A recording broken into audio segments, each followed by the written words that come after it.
That was... Speedrun! Welcome to the speedrun version of my Well, That Was reviews, where I aim to speed through a review in 8 minutes or less. Why 8? It's physically impossible to cut the number 7 in half and make it symmetrical! It has to be 8 instead! 8 cut in half vertically or horizontally stays perfectly symmetrical! While I do love to take the time and gorge through a game or a show like a fine dine or a fine ass, at some point I have to look at the clock and say, oh shit, I forgot the kids! And finish gulping down that Dorito bag. In these speedrun videos, I will be going over every single point as briefly as I can, while also setting a new score to beat my fastest record, with this video setting that first record. Granted, I'm not just going to skip the memes of the video, where's the fun in that, but it will be quick enough for you to laugh at my voice, and move on to be hypnotized by the YouTube overlords, you fucking sheep! So let's get started. Our first victim, Risk of Rain 2. Ready, set, go go go go go go! Risk of Rain 2 is a roguelike survival, developed by Hoppo Games, and published by... A miracle, you guys! A miracle! Now, typically I don't like roguelike genres in the same way I don't like turn-based RPGs. I'm not a fan of them, but few make an exception, with those exceptions being Final Fantasy VII Remake, even though it doesn't count, and of course, Persona 5. And what Persona 5 was to me for turn-based RPGs, Risk of Rain 2 is for roguelike. I was also drawn into Risk of Rain 2 because my brother introduced me to this game, and is the reason why I'm making this video. Mainly because I was really sucked into Risk of Rain, but it's also an excuse for me to get him a birthday present without spending any money. Happy birthday, fucko! The first thing you need to do before you start a run is pick 1 out of 10 characters. A McCree ripoff. The name's McCree. Double kill. A Katniss Everdeen ripoff. Triple kill. A Walking Flamethrower. God, it sounds cooler than what we got. The Engineer from TF2. Yeah, that one. Hey, look, buddy. I'm Goofy Goober! A crossover with Konami, giving us Raiden from Metal Gear Rising. Welp, time to reset that counter. Doctor Strange of Tits, One Punch Man of Tits, Jack Sparrow, Captain Jack Sparrow. and of course, Space Dog. How? Each character has their own unique playstyle and can benefit in different situations. Unfortunately, you don't start out with all of them. You only start with Commando and need to complete achievements to get the rest. Some are easy, while others require going to Mars and back. Once you start a match, the first thing you need to worry about is not getting your ass slapped, fucked, or ripped apart. The longer you go, the harder the enemies fuck. In order to fuck back, you're gonna need some protection. So go out to your local Walmart and buy yourself some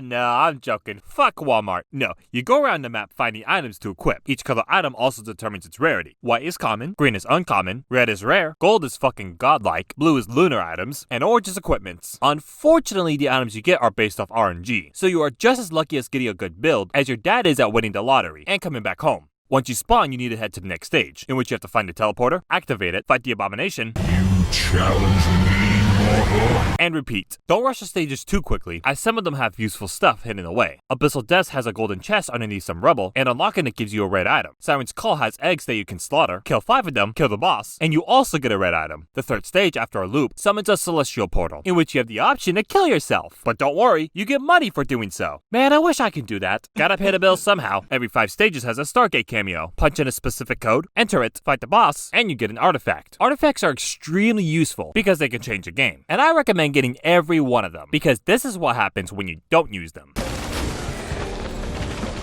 Fuck! And this is what happens when you do.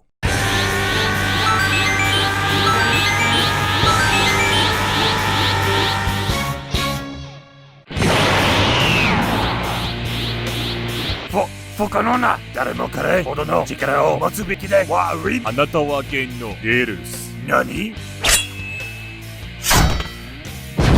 私はチータよりも速い。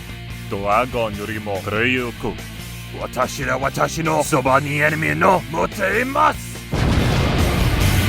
Make sure you check every nook and cranny for crates and altars. The wood altar heals you. The chance altar is a slot machine. The shrine of order gives you the finger. The blood altar exchanges health for money. What is up with this game and hurting yourself for cash? The gold altar summons a gold portal, fight the boss inside it, and you get a cool item. This funny looking altar summons a blue portal. Going through it will introduce you to a man who's been turned into a newt. A newt.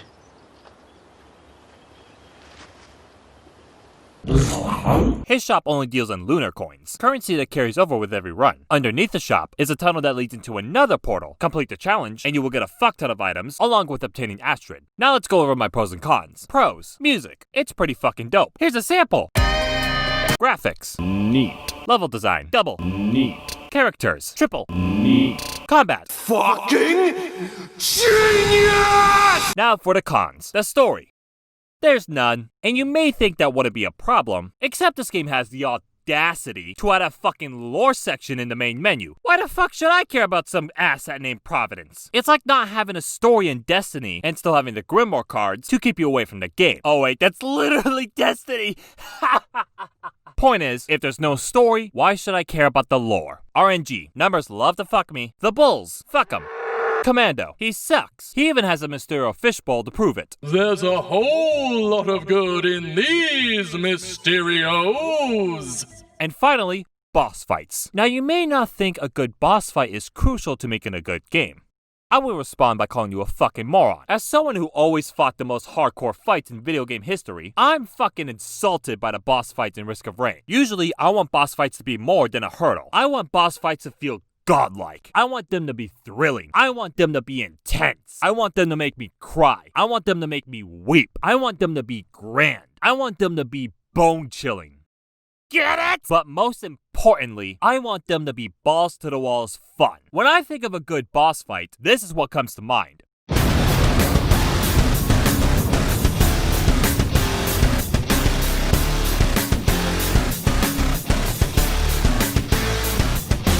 Now this is a boss fight!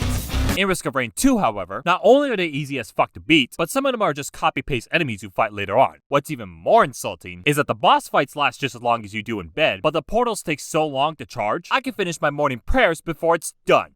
Ie Jesu Domine, dona esi requiem.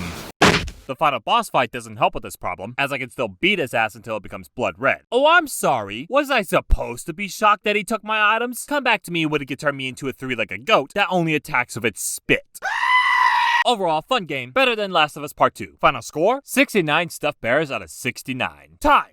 Alright, Risk of Rain 2 places at first place at 6 minutes and 22.09 seconds. Now, if you excuse me, I have a system to burn.